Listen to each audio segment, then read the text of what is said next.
Still morning. Can I say good morning? Good morning, friends. It's an honor and a pleasure to be here on what I perceive as one of the most critical engagements that Lakme Fashion Week conducts. It's really encouraging to know that Lakme Fashion Week cares about the environment and is working towards sustainable goals and encouraging more people to expand their consciousness and their awareness of the impact that they have on our shared home, the only one we know, our planet.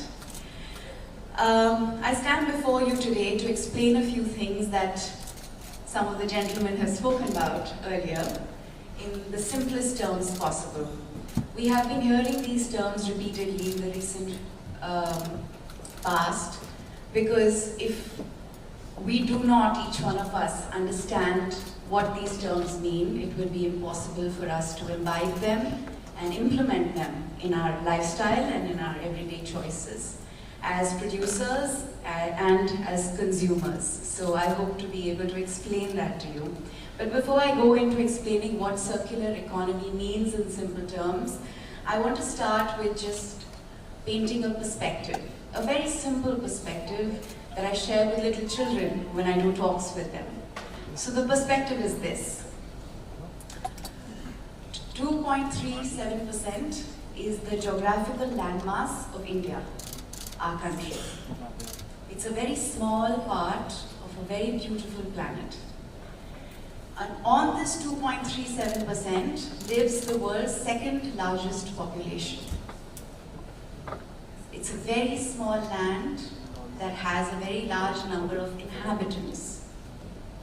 And in this very small land with a large number of inhabitants, we all have needs, basic human needs. Need for water, primarily, need for food, and then comes the rest, clothing and shelter. But the primary need for every life to exist is water. And what is the birthing ground of our rivers and our water bodies is our forest cover, our green cover, that is less than 5%, which means that the dense and the protected forest areas, which is less than 5%, is supposed to be the birthing ground of rivers that is supposed to support the life of all our people and our existence. Which is why I am so passionate about protecting our forests, our wildlife, and also encouraging more people to understand this very simple perspective. Because every action and inaction on our part has consequences on our environment. And we as human beings are not separate from our environment, and we're not separate from nature. We're a part of it and not apart from it. And everything that we do to the environment, we are in fact doing to ourselves. Which is what brings me to explaining why the circular economy and what is the circular economy. Unlike other species on our planet, we are the only species that produces kachra. Right? We make things that we dispose of, but thereby creating waste. And unfortunately, a lot of this waste that we create has nowhere to go. So a lot of it gets incinerated, which means it gets burnt, polluting our air, our soil, and our water. A lot of it lands up in landfills, creating all kinds of toxicity. A lot of it lands up, you see it on the wayside, and then it eventually lands in our rivers, in our oceans, and our water bodies, creating serious amounts of pollution and toxicity. Earth, its resources, living things have been around for billions of years. In nature, there is, like I said, no waste generated.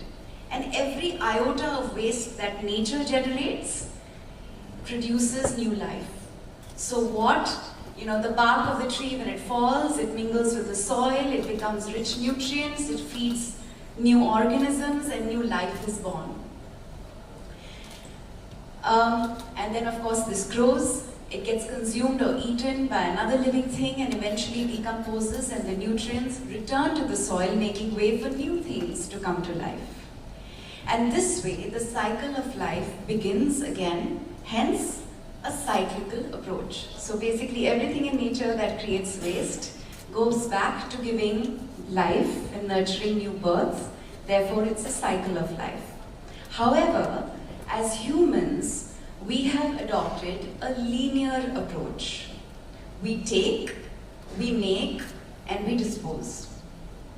Each time we dispose, the waste piles up. As we all know, Earth has finite resources. And as of 2 weeks ago, human beings have exhausted the resources that were made available to us by nature for the entire year 2 weeks ago.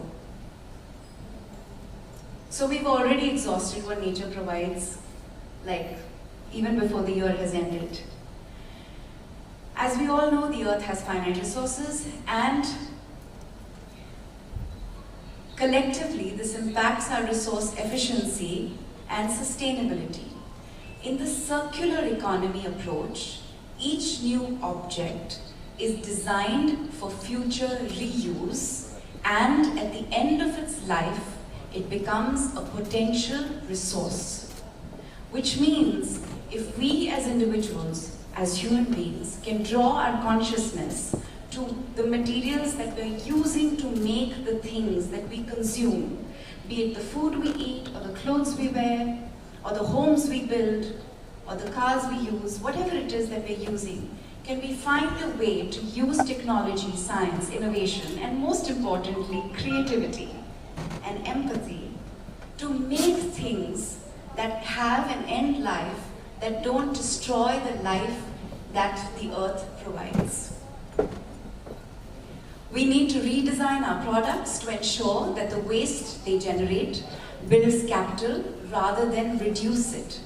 This essentially means that we need to engage with all actors, designers, not the one that I am, but, well, we can engage too. But what I mean here is designers, producers, business, industries, retailers, to impact the complete value chain. So the idea is that when we build and we make, we use things that are earth-friendly right from the beginning, so that when the end of its life appears, it is not contaminating the environment and our water resources, and of course, killing us. Thank you so much. Yeah, ma'am, solo. Yeah. Ladies and gentlemen, can you please request you to make your way to the exit? We need to start preparations for our next show. Thank you so much. Ma'am, wait. यहाँ पे आपके थोड़ा सा right आगे वो था